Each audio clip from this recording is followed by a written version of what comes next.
ሰላም ቤተሰቦች፣ በዛሬ ቪዲዮ በሶሻል ሚዲያ ስም ማጥፋትን በተመለከተ ወይም ደግሞ ሳይበር ቡሊንግ በተመለከተ እንነጋገራለን። የህግ አማካሪና ጠበቃ ፍቃዱ በቀለ እባላለሁኝ።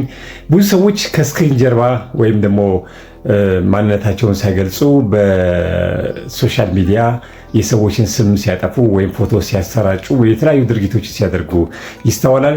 ይሄ ነገር በኢትዮጵያ የኮምፒውተር አዋጅ ቁጥር 958/2008 አንቀጽ 13 መሰረት እንዲሁም ደግሞ ወንጀል ህግ 613 መሰረት እስራት ድረስ የሚያደርስ ቅጣት እንዳለው እንድታውቁ እፈልጋለሁኝ።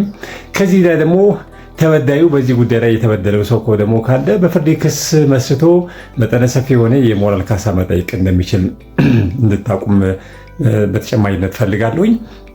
ስለዚህ ወደ ቪዲዮ መጥተው ወይ ደግሞ ወደ ስክሪን መጥተው ቪዲዮ ከማሰራጨቱ ወይም ፎቶ ከማሰራጨቱ በፊት የሌላን ሰው መብት ጥቅም አለመንካቶን ወይም ደግሞ የሌላ ሰው ስምን አለመጥፋቶን እርግጠኛ ይሁኑ በማለት የዛሬ ቪዲዮን አስጠቃላለሁ። በዚህ ቪዲዮ ላይ ኮሜንት ያላችሁ ሰዎች በኮሜንት መስጫ ሳጥን ላይ ሀሳባችሁን እንድታጋሩ ማለት የዛሬ ቪዲዮን አጠቃላለሁ። ቪዲዮውን እስከ መጨረሻ ስለተመለከታችሁ አመሰግናለሁ።